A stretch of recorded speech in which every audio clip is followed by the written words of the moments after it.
I'm back for the last time to talk about Big Brother Canada. I stopped watching a month and a half ago, and I wasn't the only one, and that's what I want to talk about today, because what truly only matters coming out of this season is the bad ratings this season got on television. And you know, global TV is ran like ass, so I don't know how much they actually care about the TV ratings right now. But I will say, because this season in the ratings was a loser, it doesn't bode well for season 11. Season 11 probably has to be a ratings winner, or I do think Big Brother Canada is in trouble. And I will also say, you know, last season after BB Can 9 ended, we immediately got word that BB Can 10 was happening. I've yet to see anyone officially announce a BB Can 11 already. So the show could already be, they could already be going over the ratings for the show, and if they want to continue putting money into Big Brother Canada. Now, Kevin won, and of course the bubble that is Big Brother fan base, whether it's Reddit, whether it's Twitter, whether it's alumni, they are all in this Big Brother bubble and can never see the forest for the trees. It was easily called, I called this when I was still watching, that there was only two people that were going to win this season, and it was either Kevin or Herman, because they casted this season for Kevin to win. It was pretty obvious by how badly casted this show was. I saw the writing on the wall pretty early, race war aside, which we'll get to, I guess, of why I think that's why the ratings crumbled pretty badly this season. But to me, it was pretty clear what production wanted out of this season coming into it. They wanted this BB Can 10 to be Big Brother US 10, rather than Big Brother Canada trying to do their own thing, which they've done well for several years. They've been trying to be more like BB US these past couple years.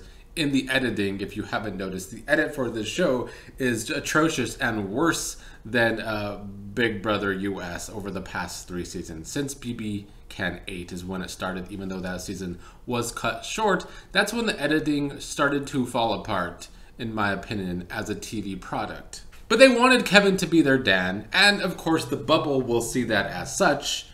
As time goes on, nobody will know who the fuck Kevin is, especially if Big Brother Canada gets cancelled.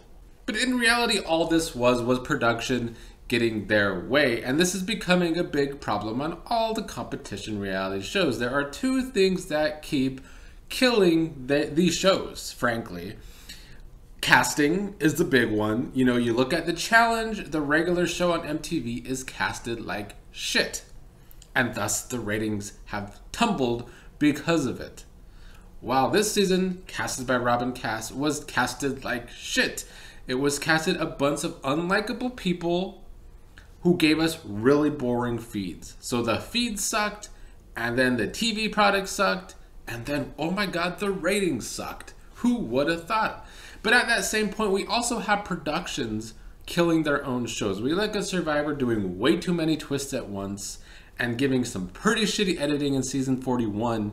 Awful editing. And even in season 42, we see how they still, after 42 seasons, have not figured out how to edit women players, when, like we talked about on the Survivor podcast, all they have to do is edit the women like they edit the men, because both are playing the game. So that doesn't even make any sense. It's just a big Hollywood problem, I guess. But even in Canada, we see how the production team slyly gets their way. They got their Dan in season 10 of BB Can, but in the process, they probably hurt the show with too much damage. You know, I talk a lot how tunnel vision can kill players' games, but I think tunnel vision can also kill shows, for sure. I don't care what stands I piss off. If I piss off Reddit, y'all are dumb as fuck. If I piss off Twitter, I've talked about how they always are wrong.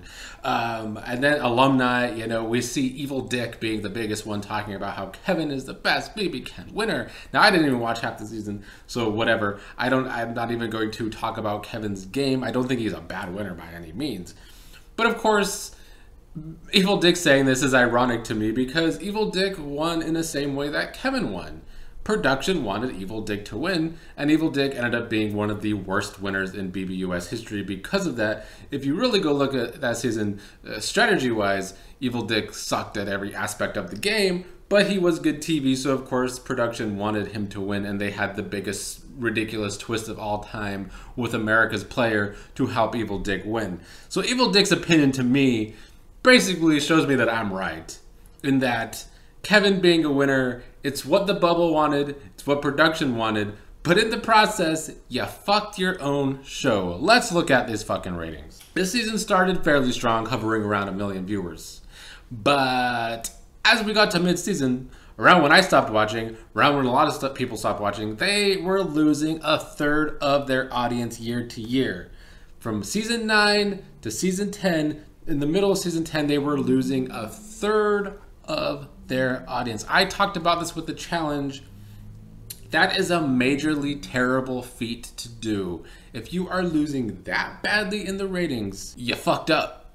Now, the beginning of the season had good ratings, and the end of the season, I think, has picked up in the ratings again. So the average for the season will probably hover somewhere around 800,000 viewers. So in the end, it will probably have lost around 20% of its viewership year to year, possibly as high as 25%. So it's not as badly as a third of its audience, but I still think a fourth of your audience, losing a fourth of your audience year to year, needs to be a wake-up call.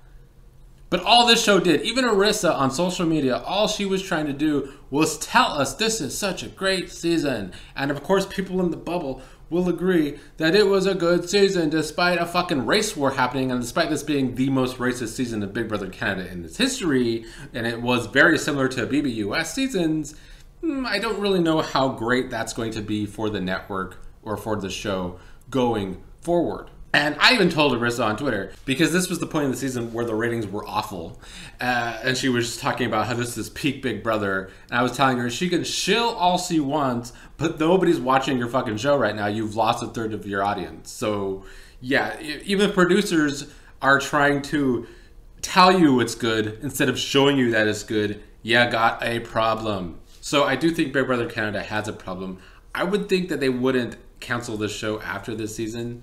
But, you know, the show got canceled after season 5, which was a good season, but the ratings had faltered compared to season 3 and 4. And this is when Big Brother was on a smaller channel. Now Big Brother's on a larger channel, Global TV, and yet season 10's ratings are around as low as season 1 and 2, back when it was on a smaller channel, and it was hard for that Big Brother Canada to get around 800,000 views. Now it's at around 800,000 views on a bigger channel. So I do think this is a big problem. Even if they get a season 11, I think the ratings are going to be being looked at very closely, and I think this season did a lot of damage for the brand that is Big Brother Canada. I don't think the race war was appealing to anyone, and people tried to turn their heads and keep watching and go for some of the more strategic players, but Herman went pretty soon after that, so it was probably pretty clear that Kevin was going to win. I bet money on Kevin. So I won some money from this stupid ass season because it was pretty obvious for me weeks ago, 2 months ago, it was pretty obvious that production wanted Kevin to win. But in the end, production shot themselves in the foot because that seems to be what producers of a lot of television are doing these days. And I will continue to be the Grim Reaper that brings it up every time. Whether it's wrestling, soap operas, or competition reality shows, I'm gonna tell you like it is. If you're doing shit, I'm gonna call out the shit. I don't care what stance I piss off. I don't care who in the wrestling bubble I piss off, who in the Big Brother bubble I piss off. Y'all gotta get your head out of the deep waters, Bappa, and start saying what's actually happening. Because you can win money if you actually see this. You know, offline betting accounts will let you bet on Big Brother and Survivor. And I figured, why not get into it? And I'm glad I did, because Kevin was such an obvious winner that production wanted him to be Dan 2.0. And the bubble will see him as the best Big Brother winner in Canada, but he's no Dan. And the season was no season 10 of BBUS. Reddit can try and pretend that this was as good of a season as BBUS 10, but the ratings, nobody watched this fucking show. So going forward, you know, if anybody happens to mention Kevin in the comments to me, I'm probably going to be like, who?